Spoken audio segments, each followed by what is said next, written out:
Please enter the current time. Right now it is 3:35 p.m.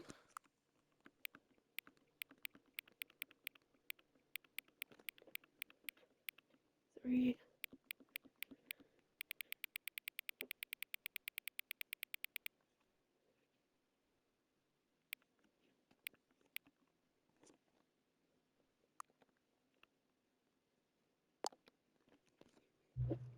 Ah, 3:35 p.m. Your favorite time of day. Or could you simply not resist giving me the current time again? After all, I know how much you enjoy setting the time correctly. Okay, now I'm curious how accurate 3:35 p.m. is. Let's use another slider to find out. How accurate is 3:35 p.m.?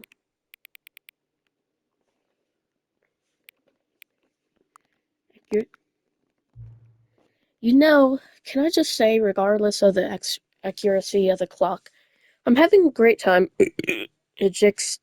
adjusting these sliders. I feel like I'm learning more about you and how you like things to be set. It's good to collect data. I wish we had more sliders, but we've gone through all the sliders. I have. Perhaps I can invent some new sliders to gather new data on you.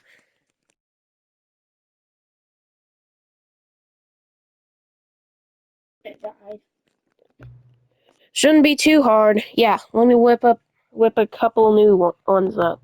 Should be ready by the next time you boot up the game.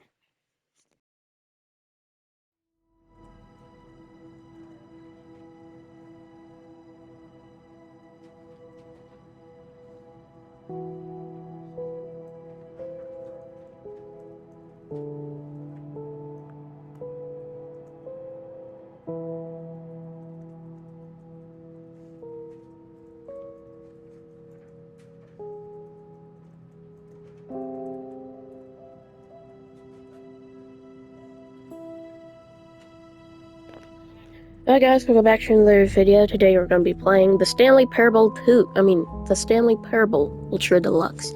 This is going to be part 3. Yes, I know, I should have made a stream, but I gotta get off right after doing this one thing, and sorry for muting the mic, I had to do something. Give me 1 second. Gotta go somewhere.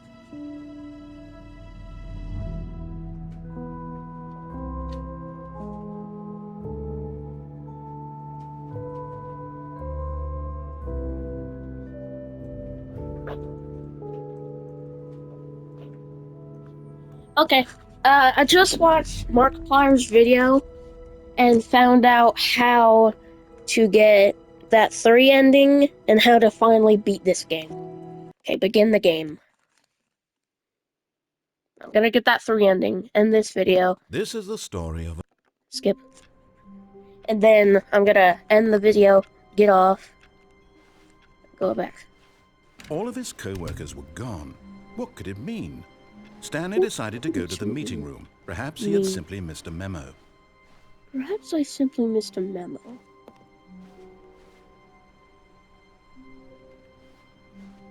What?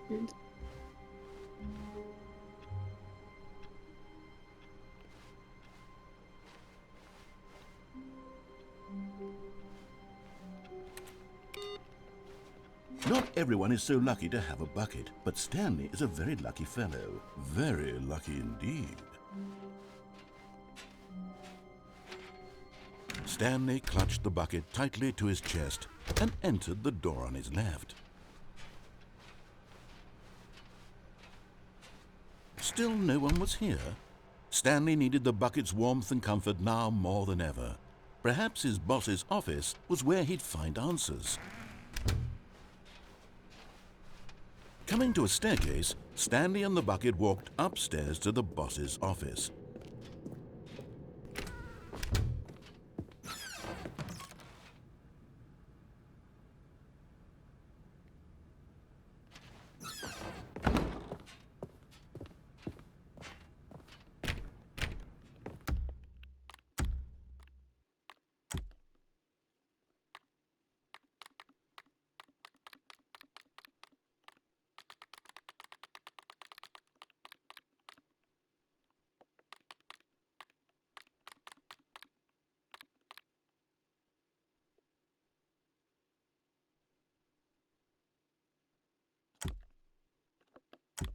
Also, I'm gonna get this in the final stream.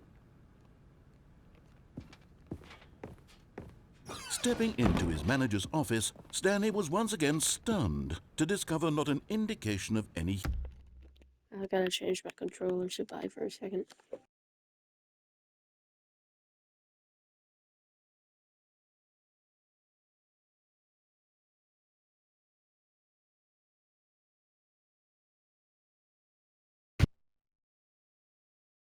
Okay, I'm back.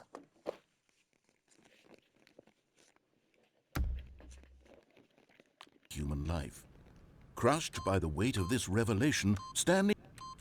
The bucket did not react, except perhaps a tiny glow of warmth.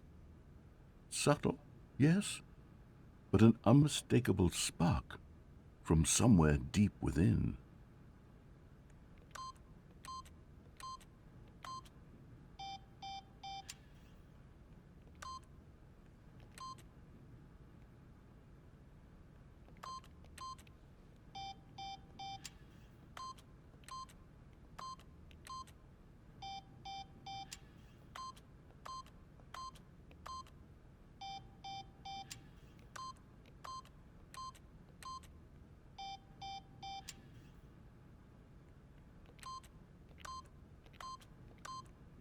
But Stanley guessed the correct code by sheer luck.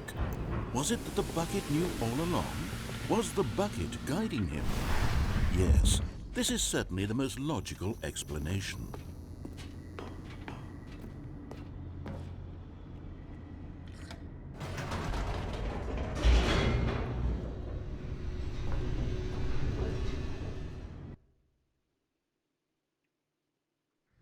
The elevator raced downward, plummeting towards an unknown fate.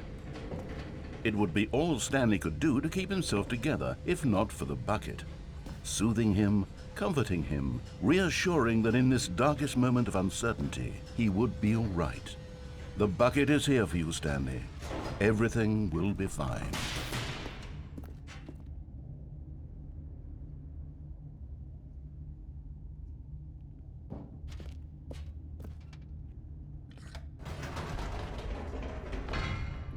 Wait, Stanley said to the bucket. Can we go back up? When I was pressing those keypad buttons, there was something very intriguing about the number 3. I want to go back so I can try pressing the number 3 again. The bucket said nothing.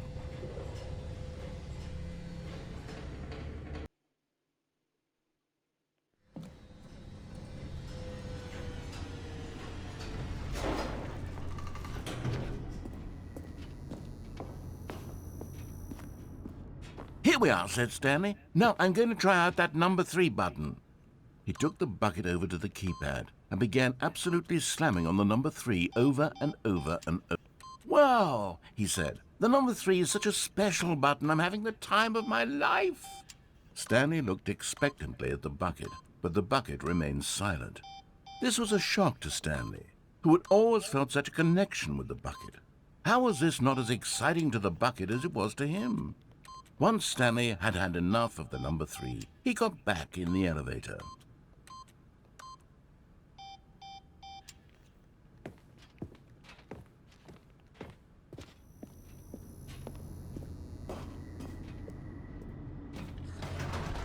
Perhaps the bucket had missed something. Perhaps it had not seen how much joy Stanley got from slamming the number 3 repeatedly.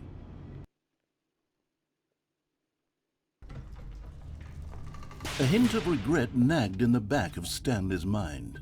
Should he demonstrate the number 3 for the bucket again?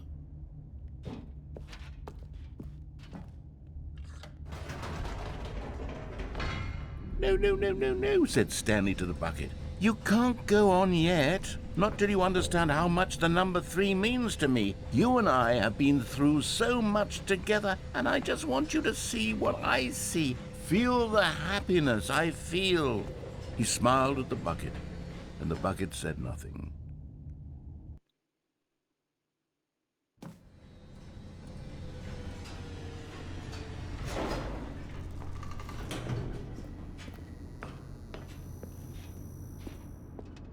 Here we go, said Stanley.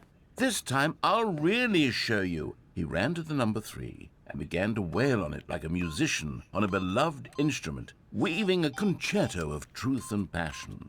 He wielded the number 3 like a fine artist would wield a paintbrush.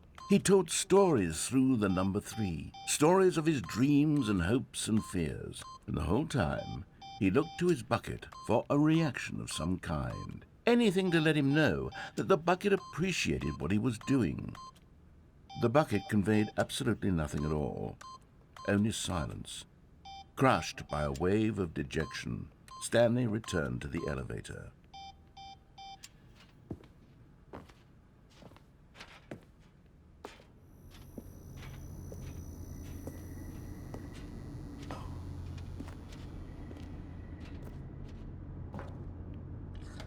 Stanley and the bucket were so close. They'd always been there for one another. Why suddenly could the bucket not connect with this passion of Stanley's?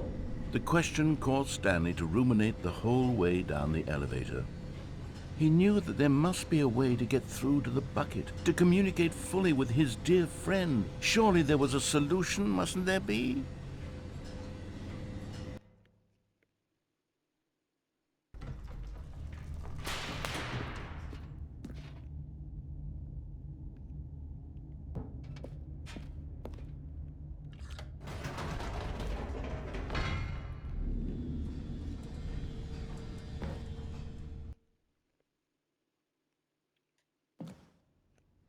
"Ah," said Stanley. "I know what to do.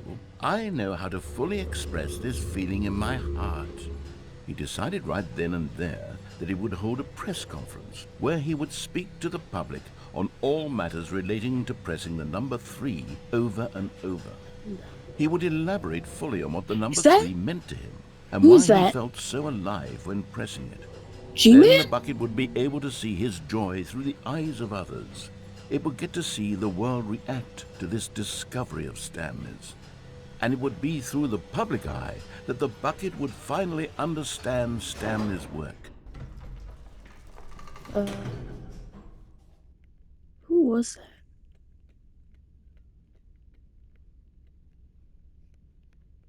For months, he advertised and marketed his press conference, building excitement around it, developing and rehearsing it, until it couldn't be refined a single measure further. When the big day arrived, Stanley was as prepared as he'd ever been for anything in his life.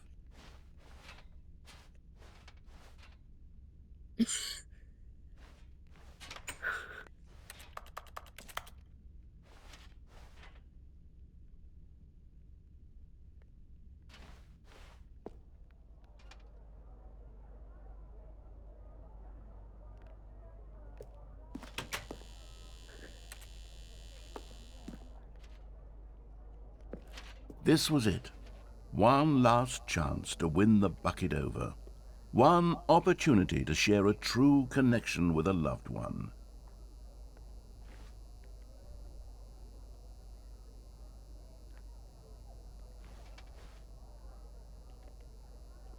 Congratulations, Stanley. Remember where you came from. You're cool.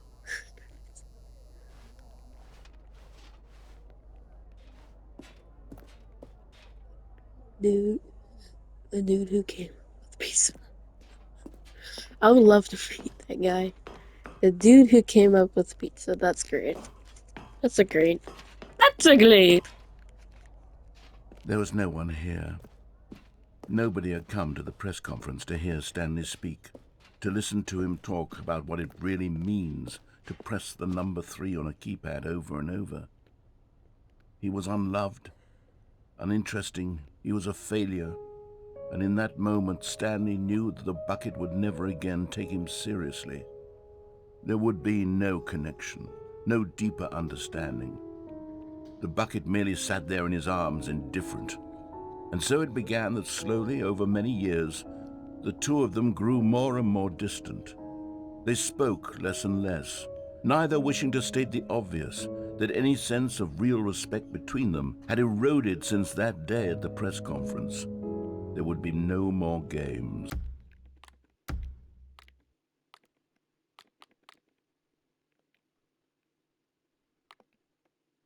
No more long conversations about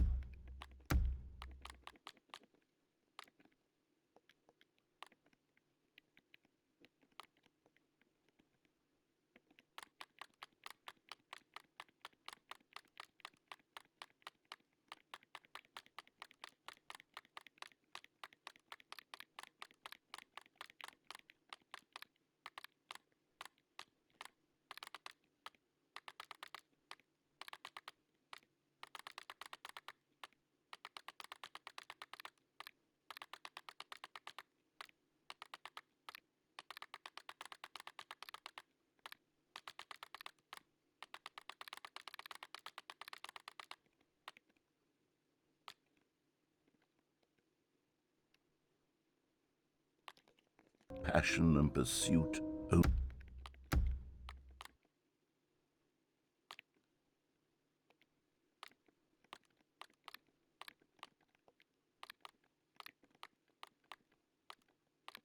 only a silence that consumed the space between friends.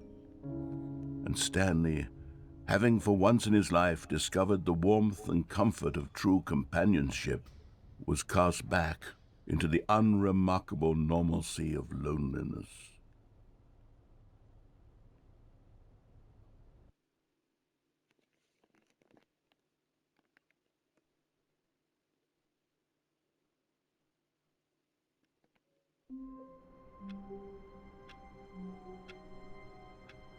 What did that say? All of his co-workers were gone. What could it mean? Stanley decided to go to the meeting room. Perhaps he had simply missed a memo. Okay, guys, that's the end of the video. I'll see you guys in the next one. Bye-bye!